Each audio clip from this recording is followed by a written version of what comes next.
Yes news മോർണിംഗിലേക്ക് തിരികെ എത്തുമ്പോൾ സംവിധായകൻ പി.ടി. കുഞ്ഞു മുഹമ്മദിനെതിരായ ലൈംഗികാതിക്രമ കേസിൽ ചലച്ചിത്ര അക്കാദമിക്ക് പോലീസിന് നോട്ടീസ്.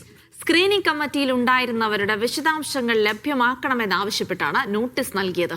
കമ്മിറ്റിയിൽ ഉണ്ടായിരുന്നവരുടെ മൊഴിയും രേഖപ്പെടുത്തും. IFFK സ്ക്രീനിംഗിനിടെ മുറിയിലേക്ക് വിളിച്ചു വരുത്തി കടന്നു പിടിച്ചെന്നായിരുന്നു ചലച്ചിത്ര പ്രവർത്തകയുടെ പരാതി.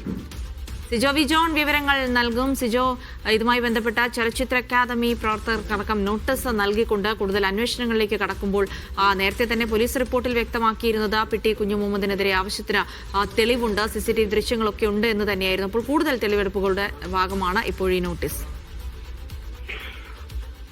ഈ IFFKയുടെ ഫിലിം സ്ക്രീനിങ്ങിനിടെയാണ് പി.ടി. കുഞ്ഞു മുഹമ്മദ് തന്നോട് മോശമായി പെരുമാറിയതെന്നായിരുന്നു ഈ പരാതിക്കാരി വ്യക്തമാക്കിയിരുന്നത്. ഈ സാഹചര്യത്തിലാണ് ഈ സ്ക്രീനിങ്ങിൽ ആരൊക്കെയാണ് പങ്കെടുത്തതെന്ന് അറിയാൻ വേണ്ടി ചലച്ചിത്ര അക്കാദമിക്ക് നോട്ടീസ് നൽകിയിരിക്കുന്നത്. ചലച്ചിത്ര അക്കാദമിയിൽ നിന്ന് ഇതുമായി ബന്ധപ്പെട്ട വിവരങ്ങൾ തേടും. അതിനുശേഷം ഈ സ്ക്രീനിങ്ങിൽ പങ്കെടുത്തിരിക്കുന്ന ആളുകളുടെ മൊഴി രേഖപ്പെടുത്താനാണ് ഇപ്പോൾ അന്വേഷണ സംഘം തീരുമാനിച്ചിരിക്കുന്നത്. ഏറ്റവും പ്രധാനപ്പെട്ട ഒരു ചോദ്യം എന്ന് പറയുന്നത് ഇതുമായി ബന്ധപ്പെട്ട് ചലച്ചിത്ര അക്കാദമിക്ക് ഇവർ പരാതി നൽകിയിരുന്നോ എന്നുള്ളതാണ്. അങ്ങനെ പരാതി നൽകിയിട്ടുണ്ടെങ്കിൽ അത് എന്ത് നടപടി സ്വീകരിച്ചു എന്നുള്ള കാര്യവും ചലച്ചിത്ര അക്കാദമി വ്യക്തമാക്കേണ്ടി വരും എന്നുള്ളതാണ് ഏറ്റവും നിർണായകമായ ഒരു കാര്യം. അതോടൊപ്പം തന്നെ ഇതുമായി ബന്ധപ്പെട്ട രേഖകളും ആവശ്യപ്പെട്ടിട്ടുണ്ട്. ഇവരുടെ യാത്രാ വിവരങ്ങൾ, ഇവർ താമസിച്ചിരുന്ന ഹോട്ടലിൽ റൂം ബുക്ക് ചെയ്തതിന്റെ വിവരങ്ങൾ കൂടി തേടുകയും ചെയ്തിട്ടുണ്ട്. ഇന്നലെയാണ് ഈ ചലച്ചിത്ര പ്രവർത്തകയുടെ രഹസ്യമൊഴി അന്വേഷണ സംഘം രേഖപ്പെടുത്തിയിരിക്കുന്നത്.